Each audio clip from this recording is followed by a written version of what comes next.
জন্ম হওয়ার মাত্র 3 দিন পর বাড়ি থেকে সদ্যজাতকে তুলে নিয়ে যাওয়া হয়, এমনই অভিযোগ পরিবারের। এরপর ওই শিশুপুত্রের বাবা মায়ের আয়ার বিরুদ্ধে শিশু চুরির ঘটনা নিয়ে বাদুড়িয়া থানায় লিখিত অভিযোগ করেন তারা। ঘটনাটি ঘটেছে বসিরহাটের বাদুড়িয়া থানার আগাপুর গ্রামে। অভিযোগের ভিত্তিতে মাত্র 24 ঘন্টার মধ্যে 3 জন শিশু পাচারকারীকে গ্রেপ্তার করল পুলিশ। এই যেন সিনেমা থ্রিলারকেও হার মানাবে। বেসরকারি নার্সিংহোমে জন্ম হওয়ার পর শিশুপুত্র বাড়িতে ফেরার 3 দিন পর নিখোঁজ হয়ে যায়। নিখোঁজ হওয়া শিশু মা প্রসব যন্ত্রণা নিয়ে বেচাপাড়ার একটি বেসরকারি নার্সিংহোমে ভর্তি হয়েছিলেন। সেখান থেকে তার দেখভাল করতে আসে ওই নার্সিংহোমের আয়া পারভিনা ওরফে টুম্পা খাতুন। সেখানে সদ্যজাত শিশুর মা বাবার সঙ্গে পরিচয় হয়। তারপর শিশুর মা বাবা ওই আয়াকে বাড়িতে নিয়ে যায়। তারপর শিশুটির দেখভাল শুরু করে ওই আয়া। ওই আয়া পরিবারের লোকের অজান্তে সদ্যজাত শিশুটিকে চুরি করে নিয়ে যায় নদিয়ার টেহাত্ত এলাকায়। এরপর ওই শিশুপুত্রের মা বাবা আয়ের বিরুদ্ধে চুরির ঘটনা নিয়ে বাদুড়িয়া থানায় লিখিত অভিযোগ করেন।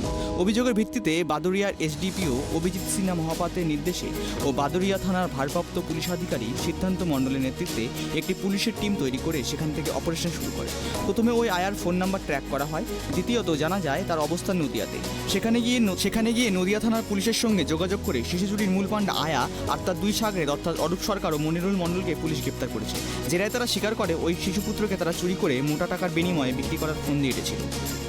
বাড়ির থেকে নিয়ে গেছে, যখন শুনছি যে মানে 11:30টার দিকে ও বার হয়েছে, কিন্তু আমরা জানতে পেরেছি, আমরা ঘুমিয়েছিলাম, আমরা জানতে পেরে আমার যখন ঘুম ভেঙে যায়। হ্যাঁ, আমাদের বাড়িতে মানে ওই ছেলে দেখতে গিয়ে সেখান থেকে মানে ওই ছেলে দেখাশোনা করে মায়ের। কোন নার্সিংহোমে ভর্তি করেছিলেন? Orion, Berachampa Orion nursing home. সেখান থেকে হ্যাঁ, ওই নার্সেই বাড়ি এনেছিলেন কেন?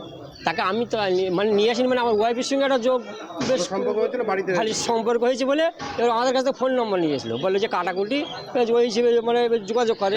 হ্যাঁ, দেখাশুনো করে বলতে মানে ওর সঙ্গে একটা ভালোভাবে ইয়ে হয়ে গেছে, মানে একটা পরিচয় হয়ে গেছে। বলে তোমার ফোন নাম্বারটা দাও, ফোন নাম্বারটা দিয়ে ধরো ফোন করে। না, ওই আয়া দেখতে এসেছিলো, এসে এবার আমাদের বাড়িতে থাকে, দেখতে এসে নাম করে মানে ওই 2 দিন 3 দিন থাকে। এবার বাচ্চার দেখাশোনা করে, বাচ্চার মায়ের দেখাশোনা করে, ড্রেসিং টেসিং করে। এই উদ্দেশ্যে আমার ছেলেরও শরীর খারাপ ছিল। মানে ঘটনাটা হয়েছে আগামী গত শুক্রবারের দিন, মানে এটা আজকে পেলাম। এটা কি বলেন তো, এটা ম্যানুয়াল সোর্স কিছু ছিল, আমাদের কাজ ছিল এবং আমাদের কিছু টেকনিক্যাল সোর্স ছিল। ইনফরমেশন রিসিভ করার পর থেকে আমরা এটার উপরে ঝাঁপিয়ে পড়ি। টোটালি একটা টিম আমরা পাঠাই হাওড়াতে, এবং বাকি টেকনিক্যাল সোর্স ছিল কিছু। সেখান থেকে আমরা লাস্টলি আমি ওকে তেহট্টর শাহপুর থেকে আমরা রিকভারি করি। তেহট্ট এবং এসডিপিও তেহট্ট যথেষ্ট হেল্প করেছেন। আমার ওসি, আমার সিআই সবাই ওখানে পুরো টোটাল টাইম এটার উপরে এনগেজ ছিলেন, এবং আমাদের টিম টোটালি অর্গানাইজড ছিল ফুললি, একদম ওভারঅল টিম এফোর্ট। হ্যাঁ, বাচ্চা ঠিক আছে, বাচ্চাকে আমরা মেডিকেলি চেক আপ করিয়েছি অলরেডি, ওখানে রিকভারি করার পরেই তারপর নিয়ে আসা হয়েছে। পুলিশ তদন্ত পাচারকারীদের সাথে যুক্ত 3 জনকে ধৃত বসিরহাট মহকুমা আদালতে তোলা হয়েছে। তাদেরকে 10 দিনের পুলিশ হেফাজতের জন্য আবেদন জানানো হয়েছে।